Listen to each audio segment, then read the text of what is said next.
नव नव audio video सबसे पहले देखबा के लेल हमर चैनल के लाल बटन दबा के सब्सक्राइब करू और घंटी के निशान पर दबा के ऑल नोटिफिकेशन के जरूर दबाओ। कहाँ गले कहाँ गले बाजू बाऊ बाजू बाऊ कह जगे दादा बाऊ कोई होय गे हम अनलियो आजन बाजन तो जो मरला न से तोरा जुआई आबे छौ रे छोड़ा के जना लागे छे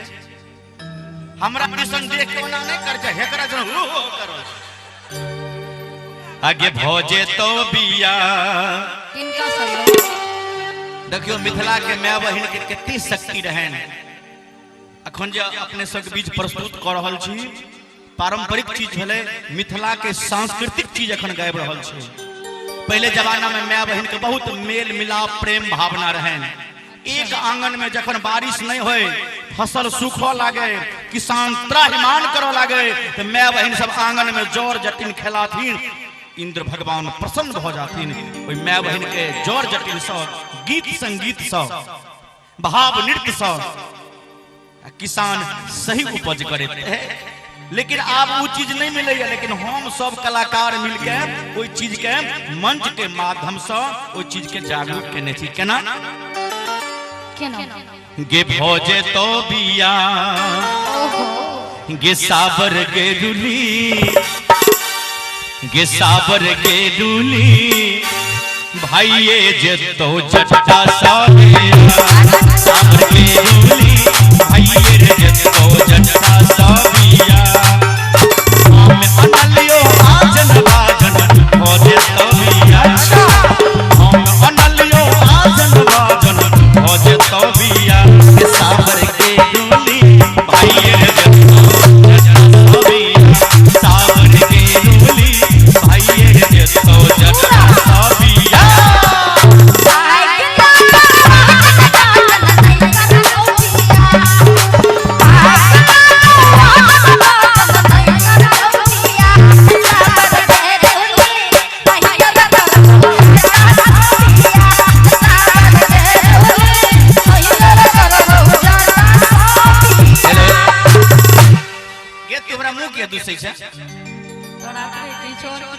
से ने को तोरा मुंह से हमर मुंह खराब है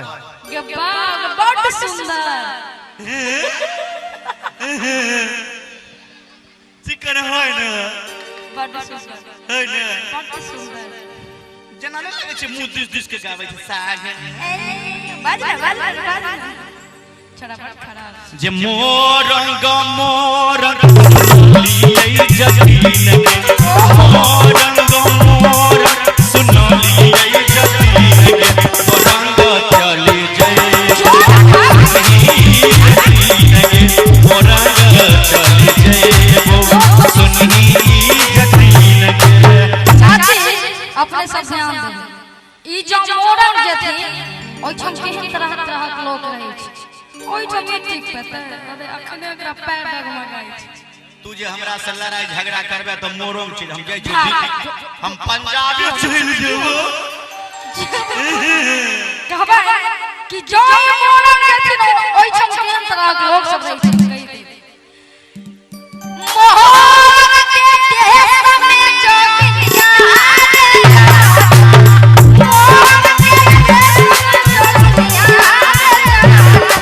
कहि दे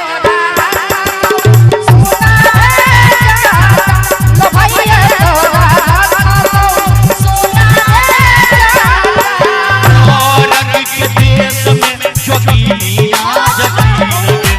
मोरंग के देश में जोगिया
जोर गोर जो छौ बोलता शरीर बाबा बैठ कर हमरा से कहै छी कि मोहन के देश में तू जबरी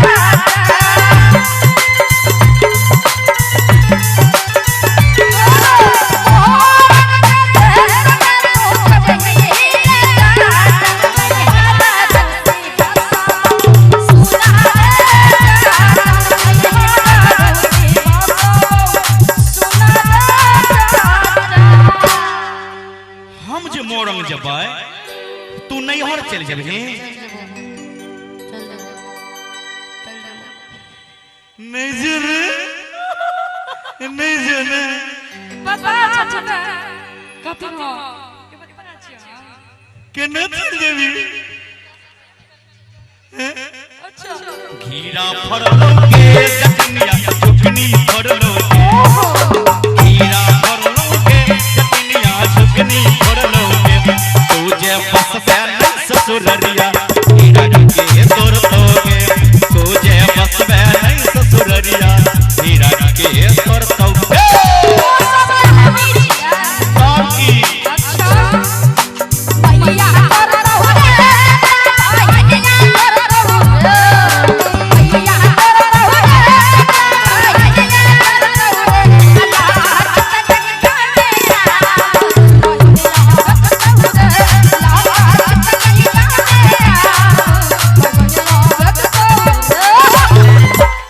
से तो हम बुझलिए हमर में वही बाढ़ न झट जतिनिया हेलो कल के बैठ कर रही है आज फरियाल है बाढ़ न झट के जतिनिया पर भर दोगे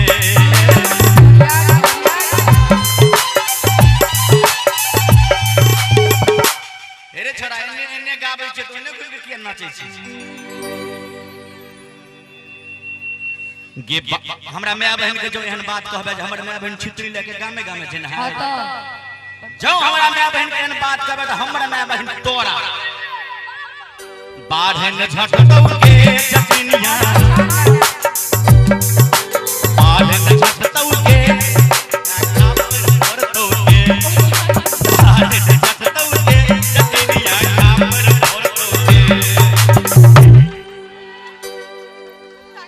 दियो ताली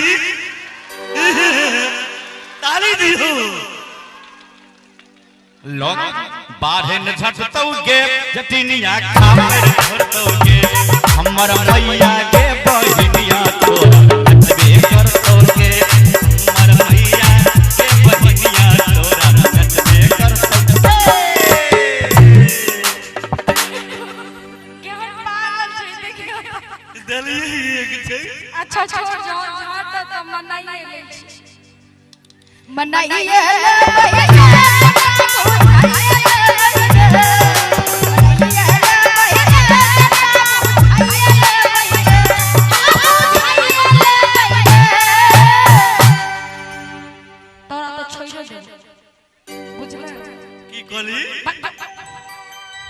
जो तोरा छोड़ दिलो तोरा माय बहन संगे रहो रोई के छोड़ देलिए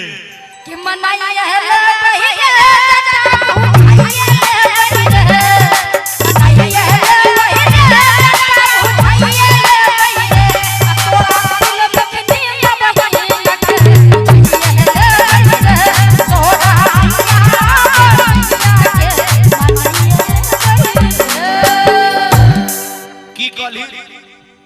हमर माय बहन तोरा तिल बिखनी नजर आवे हो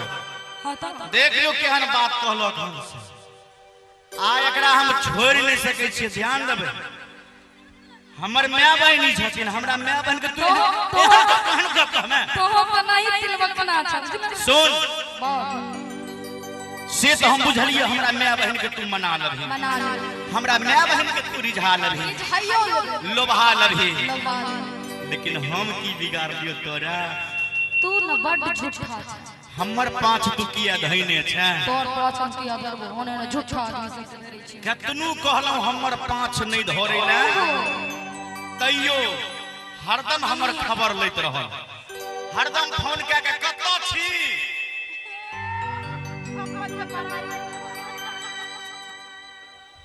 दुया मिनट पर फोन कर जेना हम परदेश नहीं चल गेलिए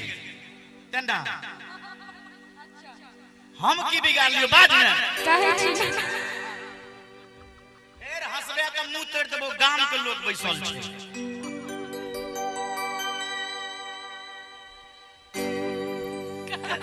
भांग तांग नहीं तक खा आबि गेलै हन छोड़िया भांग तखन से खाइ छले कि ठीक बा हजम मंगल और जग